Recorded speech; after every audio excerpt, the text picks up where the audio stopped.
Foolish mortals, what's up? Lightboltjoe here. Today we're going to discuss the brand new 2019 action, adventure, fantasy, thriller film Maleficent, Mistress of Evil, directed by Joaquin Roding, starring Angelina Jolie, Elle Fanning, Michelle Pfeiffer, Harris Dickinson. He is the new Prince Philip. There's also, I forget the actor who plays his dad, the king. My bad. Apologies everywhere around. Joaquin directed 2017's Pirates of the Caribbean, Dead Men Tell No Tales. And while you're watching this, this light, that was cool.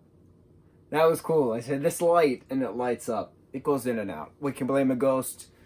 We can blame the light bulb. But that was pretty neat. Okay. Anyway, Joaquin directed 2017's Pirates of the Caribbean, Dead Men Tell No Tales, right? Fantastic film, Pirates 5. Left off with a, there could be a sixth, but they're not making a sixth, they're rebooting it, doing a female lead. I don't know what's going on. I'm all for different pirate stories within the Pirates of the Caribbean universe, but it's going to be weird not having Jack Sparrow, Will Turner, Elizabeth Swann, etc., etc. So, they had announced that he was going to be the director of this film. We're like, okay, interesting. And we're like, does the first Maleficent even need a sequel? Like, we were just so confused because it's been 5 years, right? 2014's Maleficent was so awesome, and then here we are 5 years later, and you're like, how are you going to make a sequel to this?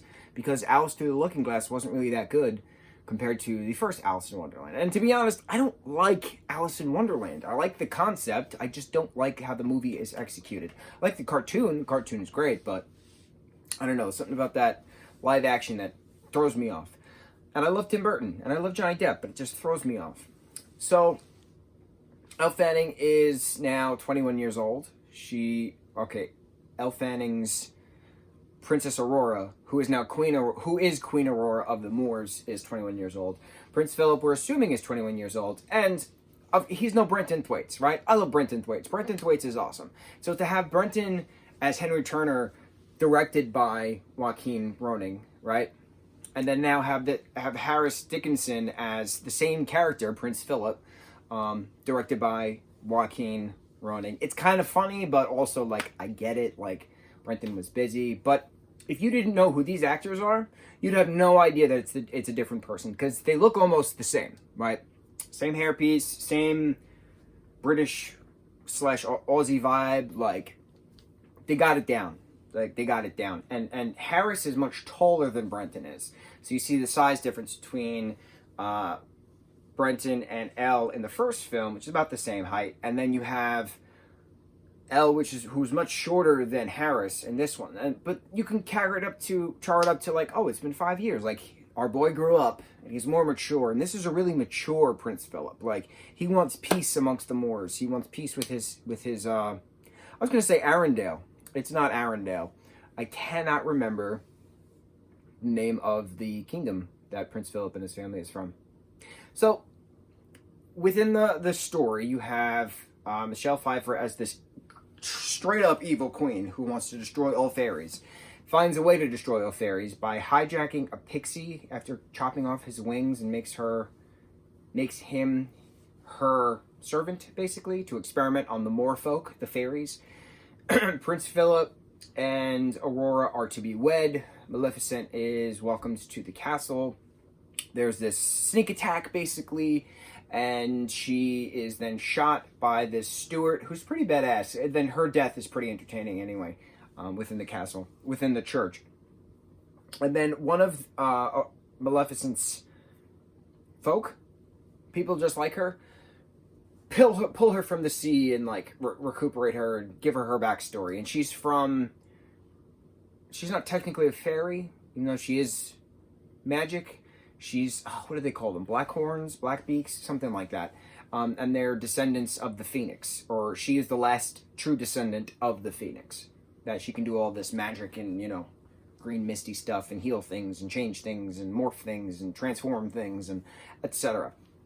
So there's eventually a big war between the Moors, the humans, and these Blackhorned folk. Oh, the guy, I forget his name. He was in Deadpool. He plays Ajax in Deadpool. I see his face. British guy. He's an awesome winged horned creature as well throughout this. He's Maleficent's new love interest. And it's pretty badass having this war going on. You know, you're watching this and you're like, oh my god, this is like Game of Thrones. Like, who's betraying who and who's cursing who when and who's slipping poison here and there. And like, I literally audibly went at one moment, and like, I'm laughing, I'm crying, I'm gasping, I'm applauding, I'm cheering. The level of sarcasm in Maleficent's character development is just pure genius. And to have Philip and Aurora be so mature about this, and to see, I don't want to spoil things, but to see Elle Fanning break the F down and just sob uncontrollably at a particular thing at a turret, because of Michelle Pfeiffer's doing. Amazing. And to have Prince Philip and the Captain fight each other versus Ed Skine. Oh, is that his name? I think that's his name. The British guy I was trying to remember. Ajax from Deadpool. Like, having that little three-way fight going on, it was incredible. Absolutely incredible. I've seen 5 movies this week, right, in theaters.